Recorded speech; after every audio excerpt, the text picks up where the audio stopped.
Hello everyone, welcome back.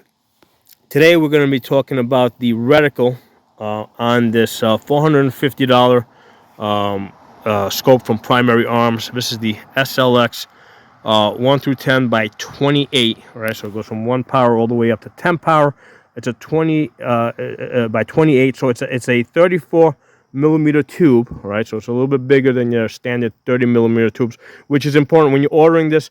Make sure you get the 34 millimeter rings. Okay, so this was $450 with the mount, with the scope mount. It came out to $550. Okay, it has an excellent reticle with a lot of great detail here.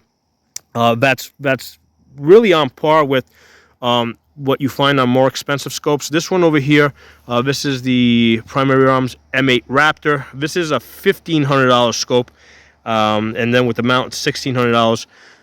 So this has, a whole bunch of, basically it has all the same information that you see here. So the great thing about this scope, right, it has all this great information for range estimating, for wind holes, that you can take this $450 scope to like an advanced, distance shooting class, and you can kind of keep up with people, right, that have like $2,000 and $3,000 scopes, right? Because you've got all that information in there, and that's what we're going to be talking about in this video. How about the reticle, only information that's in there that allows this budget scope, right? $450 budget scope to really punch like way above its weight class. Okay, it really, I'm really able to almost like it's almost on the heels of this.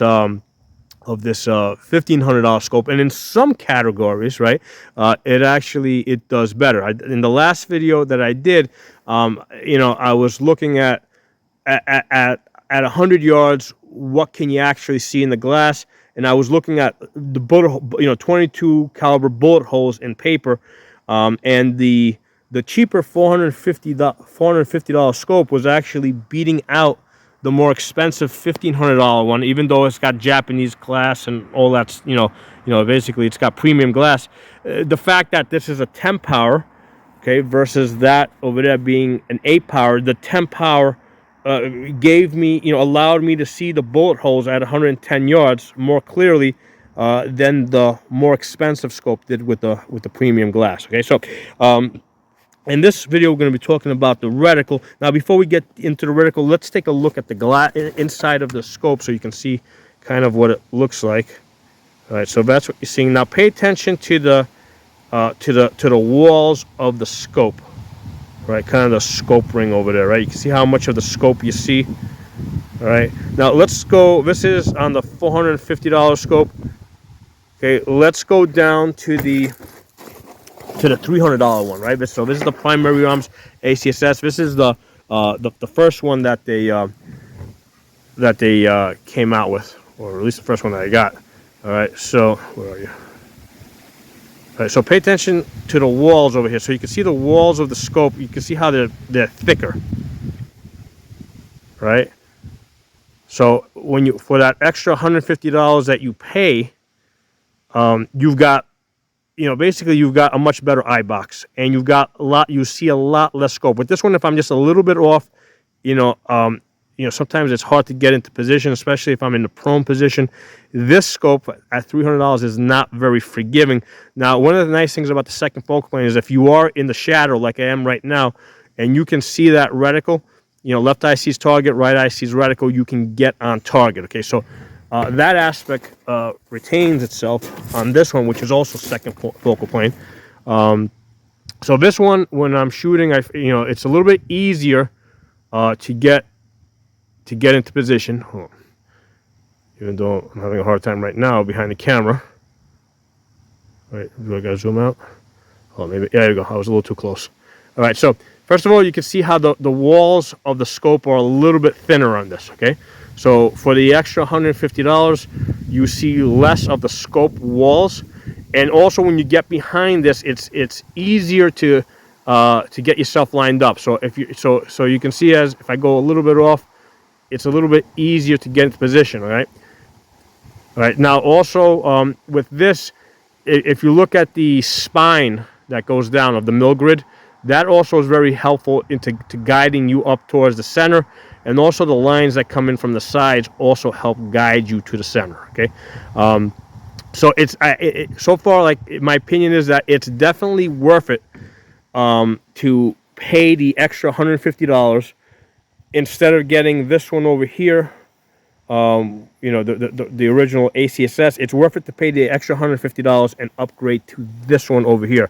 And the other nice thing is that this has a really nice throw lever, whereas with this one you have to pay an extra $30 for that throw lever. Okay, so that's this throw lever is a lot nicer to work with. Okay, so that's an additional expense that I had on this one, having to pay the extra $30 for the throw lever. Okay, now let me take you up to the $1,500 scope, so just so that we can get an idea of what's the difference. Okay, so with this one, as you get behind it, all right, so you can see how the walls of the scope almost disappear, right? You see a really thin wall.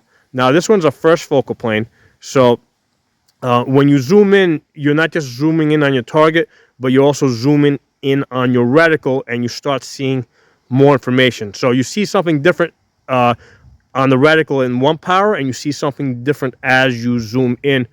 Let me move my hand up here.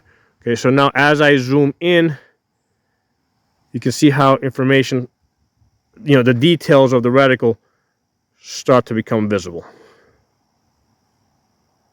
Okay.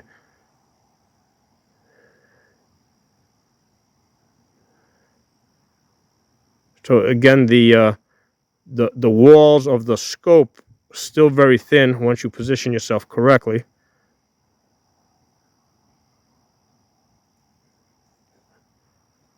Zoom back out. And then as you zoom out, basically you see a duplex reticle.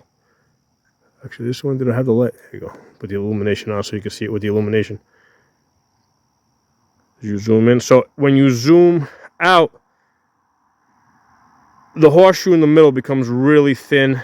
Even with the illumination on, you're basically kind of depending on those thick posts, the German 4-posts basically on the sides, or the duplex posts, to guide you to the center. That's what's going to get you on target with this. As far as like working in one power and being able to get on target faster, second focal plane is better. Okay, if that's your sole goal, being able to get on target faster, the second focal plane over here is going to allow you to do that, because you're going to see the same reticle here at all magnifications. The only problem with this is that the value in the reticle, right? The mils and all the measurements, they only hold their value when you're in max magnification. So right now that I'm in one power, none of that's accurate. The only thing that's accurate is the tip of the chevron, you know, being on target, and then the horseshoe around it, you know, will kind of get you on target. You know, that's like, you know, you can put your horseshoe around whatever you want to shoot. Okay, so let me show you over here what the reticle looks like. Okay, so you've got, let me get a pen here. So first of all, let's talk about, you got this mill grid here, right? And I was curious to know what the value of these things were on the side over here as well, because they're not clearly marked. So that's 15 mils from here to there, and basically I took a measurement there, and then I applied that measurement to the sides over here, like this and like that, and I can see that that's even. So that's how I was able to figure out that from the tip of the chevron all the way out, that's 15 mils. From here to there, that's 15 mils. And what I did is I sent an email to Primary Arms customer service, and they confirmed that this is 30 mils going all the way across. Okay, now that's really useful, because this reticle allows us to do a lot of things as far as range estimating. Now you might say, well, why can't we just use a range finder? Okay, well, two reasons. One, you may not have a range finder. Number two, when you're using a range finder, you're sending out a signal that can be tracked back to your position. Okay, so in some cases you may not want to use a range finder, and so this is the next available option. Okay, so the nice thing about having 15 mils top to bottom here and 30 mils all the way across over here, is we can range estimate objects, large objects. And the larger the object that you're milling is, the more likely that you're going to be accurate. So for example, if you're measuring a tractor trailer, okay, so all tractor trailers are about 75 feet long, okay. When your tractor trailer fits from here to there, right, it's at 833 yards. Okay. Now you can also measure, because 800 yards, that might be a little bit too far. You might, well, here's the thing: the trailer part itself is usually 55 feet. All right. So at 30 mils from here to there, that's 610 yards. So roughly 600 yards. If your trailer from there to there fits perfectly inside of this, you're at 600 yards. Okay. Now we can also do the height using this grid over here. So all tractor trailers are about 13 and a half feet tall. Okay, so when your tractor trailer from tires to the top is 15 mils, okay, your truck is at 300 yards. Okay, when it's at 10 mils, so if it measures from here to, because that's from here to there, that's 10 mils, right? If it measures that tall, it's at 450 yards. And if it measures 7 mils from here up to there, okay, now it's at 650 yards. Okay, so this gives us the ability to range estimate things like known objects besides just humans, right? So as far as humans go, you have this I think they call it a range auto finder on the side. So basically, you would range estimate the total height of a man. So if he stands this tall over here, he's at 500 yards. If he stands this tall, he's at 400 yards. Sorry, this one here. If he stands this tall, he's at 400 yards. If he stands this tall, he's at 300 yards. But if let's say you're only seeing him from the belt up, right? So you put this on his belt line here. So from here to the top of his head, well, now you know that's at 300 yards, right? Same deal here. If he's, let's say, if his belt is here and his head comes up to there, you know he's at 400 yards. So you can range estimate the height of a man and also half of his height. And you can also range estimate the width of his shoulders on these lines over here.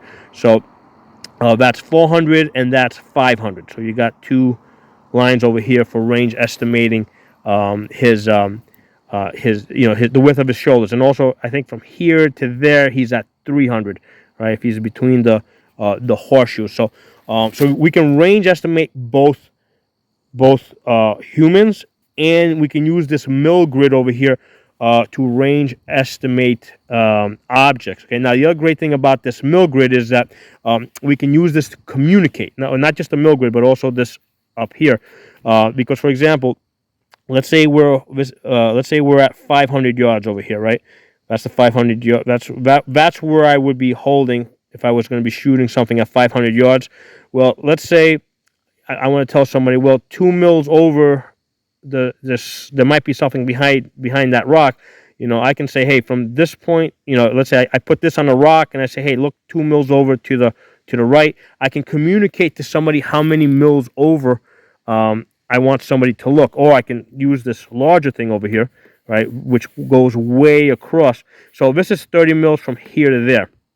Now, it can get a little confusing because of this dead area. Because in here you got your dots for runners, right? That's your walkers, that's your joggers, and that's your runners for leading targets. Okay, but as far as being able to communicate, this is sort of a dead area, but not really if you know how to use this. So from here to there, you got 15 mils. So over here, I've got it numbered. So this line over here is 1. Then there's a little line in there that's 2, 3, 4, 5, 6, 7. Right. So basically the big lines basically skip 2 mils. Okay, so it's like a 1, 3, 5, 7, 9. Okay, or going from the other direction, because basically like from here to there is 15 mils. So you can either go this way or you can go that way. So from here I can start, let's say, on 15, right, and I can count in. That's 15, that's 13, 11, 9, 7. Okay, and then it can get a little bit confusing once you get into that, because over here you can pick up the 5, So then it just becomes a question of where the 6 is. If I'm going to be working in that 6 to 10 range, I would just work down over there, right? So I would measure, because basically that's 7 right there, and that's 8. So basically you got to shift this image around to get yourself in the optimal position so that you can communicate with other people. So you could put that spot there on the rock, and then say, hey, I want you to look 4 mils over to the right and tell me what you see over there, right? Or from there, if there's a rock here, you can say, hey, look 5 mils down. You can get them to there. So this is great for communicating with other shooters. Whether it's just whether you're going to be shooting at something or just observing something. This has a great deal of information in that. Now, one of the other things, and this is in the book, right? I looked through the book because there's lines on the top over here and there's lines on the bottom, okay? So these are your half mils on the bottom, okay? That they left that out in the book. They didn't tell you that. They didn't give you the value. First of all, they didn't give you the value of this whole thing going across.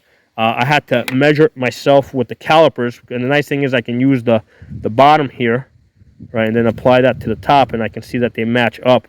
So I can see that that's 50 mils there, and then I can also take measurements because once you got a mil grid, I mean you got a measuring tool, so I can see that that's 1 mil there, and then I was able to measure that there, and I can see that this is 1 mil from here to that line on the top here.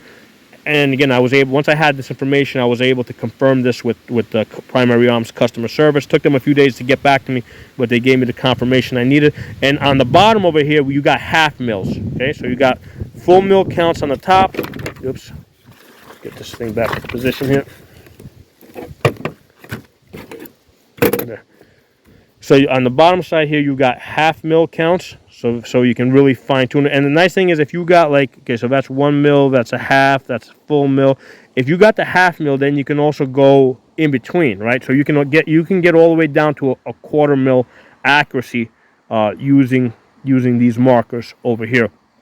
So that can allow you to get really, really accurate with this. Now, one of the things that I noticed is that in the directions that came with this, they give you a little dot here underneath the chevron. That's a misprint because it doesn't actually exist in the scope. Okay, when you zoom in, where are you? Okay, it's not there. Here, let me turn off the illumination on this thing. Okay, so when you zoom in on this, that dot underneath the chevron is not there. So that's a misprint. Okay, so this dot doesn't exist. Okay, so that would have been like, because that's you're zeroing in on 100 there, then they're telling you that dot there's 250, and then that's 300. That's not there. This dot's not there. Okay, so you're gonna have to kind of. I mean, it's really not an issue. I mean, there's just such a small difference, practically speaking, that you're not gonna miss it. Now, one of the things worth noting is these directions are in meters. And I have no idea why they decided to do this thing in meters when everybody else uses yards. Almost all ranges in the United States are marked in yards. So I don't know why they did this in meters, but they did. So they want you to zero in at 100 meters. You know what? I'm going to zero in at 100 yards. I'm pretty sure everything else is going to fall into line or pretty close to line. If you zero in yards, I think 100 meters is 110 yards. So it's small. It's certainly at close distances it doesn't make a difference. I think 500 meters is 550 yards. Okay. So again, if you zero in at 100 yards, I think the rest of that should fall into place. If nothing else, what I would do is, if it becomes an issue, what I would do is I would get my initial zero at 100 yards, then go out to the maybe the 400 meters, and if anything, readjust there. So then if I readjust at 400 yards on that line, I think that all the numbers after that should kind of fall into place. So that's what I'm kind of planning to do with that. So this is an excellent reticle. I mean, you can take this. You can take this like to an advanced distance shooting class where people have much more expensive scopes, and using a reticle like this, you can kind of keep up. Okay, now as far as the wind holes, right? Because you got a mill grid here, you don't have wind dots. But here's the thing, that's not a problem, because all you gotta do is just memorize a few numbers here. So what I usually do is just memorize the 10-mile-per-hour wind holes, and then like for 5 miles per hour, I cut these values in half, or for 20 miles per hour, I double them. So at 300 yards, if you got a 10-mile-per-hour wind that's coming straight across, right? So that's a full value wind. That's a half mil hold. At 20 miles per hour, that's a 1 mil hold. Okay, that's at 500 yards, my 10-mile-per-hour full value wind hold is 1 mil. 20 miles per hour, it's 2 mils. At 700 yards, my 10-mile-per-hour wind hold is 1.5 mils. At 20 miles per hour, it would be 3 mils. So basically, I would memorize these numbers here, and then you could work off of this using the mill grid. And if you got a wind that's coming in diagonally, you cut it in half. So it's really easy to work with. Okay. In fact, if you have a choice between only having wind holes in your reticle or only having a mill grid, I think you want the mill grid, because with the mill grid, this allows you to do a lot, both range estimating and communicating. Okay, whereas if you only have wind holes, the only thing you can do with that is just use the wind holes, right? It's really hard to do the other two things with it. You can't measure with wind hole dots. You can't communicate with wind hole dots unless the other person has an identical scope. So if you got a mill grid, you're able to kind of do everything. You can once you memorize these numbers here, you can use your mill grid to do your wind holes. Now, ideally, you want to have a mill grid that also has the wind holes in there, like slightly larger or in the line. That's kind of hard to do in a scope that only goes up to 8 power. And its second focal plane, because it's also hard to do in the first focal plane scope, like this one over here, that only goes up to 8 power. Because what happens is, if it only goes up to 8 power, basically the most you can zoom in is that 8 power, and things get kind of cluttered. If you have a scope that goes up to, let's say, 25 power, as you zoom in deeper and deeper, things kind of get spread out. So on a scope that has a greater, that has greater magnification, you can have both wind holes and, wind holes and the mill grid in there. But on a scope that only goes up to 8 power, you kind of have to choose between one or the other. And if you got to choose between one or the other, I would go with the mill grid, okay? Because the mill grid is going to allow you to do both communicating and range estimating, whereas you can't do it if you only have the wind holes. Okay, so I think like I said, this is a video that's meant to focus on this reticle, on this acss Griffin m10s reticle 10x. Okay, and like I said, this is a 34 millimeter tube. So make sure you get 34 millimeter rings. Now, I have not seen this scope available. Like Optics Planet has been showing this unavailable for a couple of months now. I ordered it directly from Primary Arms. I had to wait a couple of weeks to get it. So and like I said, let me say this: as far as like the scope that I would recommend, this is the scope I would recommend to the people that I train. And I'm really coming at this from the perspective of what scope do I recommend to people that I'm training, right? Because I'm not doing this video review so I can get clicks. I don't get paid by the click. I don't get paid by Primary Arms. I train people. And so when people come to me, I want to be able to recommend a scope that's both affordable, because it's really hard for me to tell people go get yourself a $1,500 scope like this, okay? But it's a lot easier for me to tell them to get this $450 scope. And also for me as the trainer, a lot of times if people need me to lend them a rifle, I don't mind lending out a $450 scope on a rifle versus this one here, right? Versus the $1,500 one. I'm less inclined to rent out a $1,500 scope. Okay, so that's why I think that this comes in at a very important price range.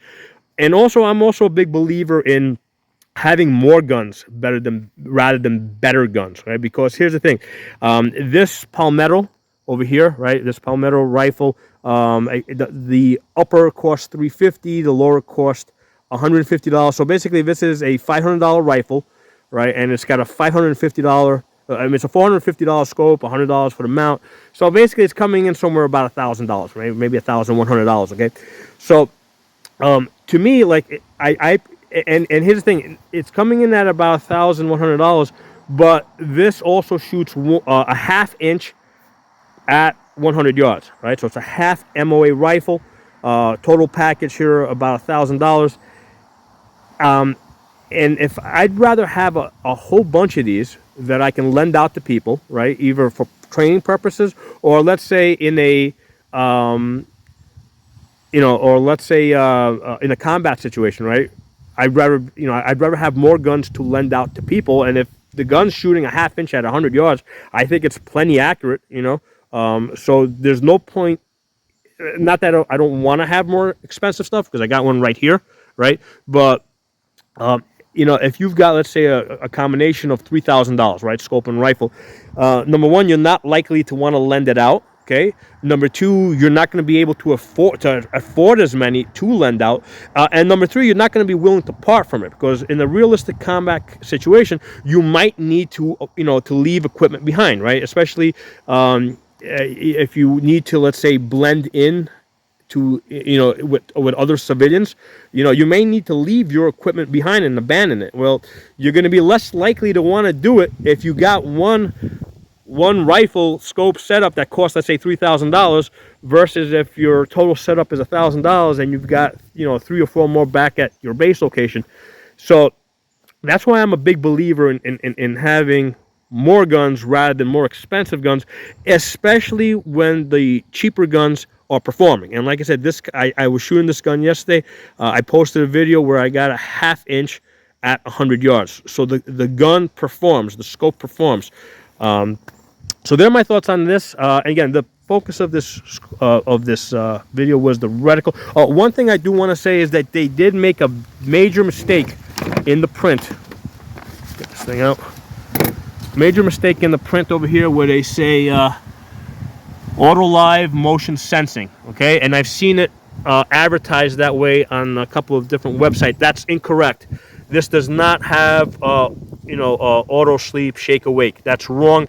I spoke to Primary Arms twice about this, 2 separate people, and they confirmed that that's a mistake. Okay, which is a shame, because if this at $450, if this scope had the auto sleep, shake awake, I think they would have completely blew away the market. Because this is an excellent scope, has an excellent reticle. It gives you lots of excellent information that you could take to an advanced class, right? And you can do range estimating, wind holes. You can even do shoot moving targets.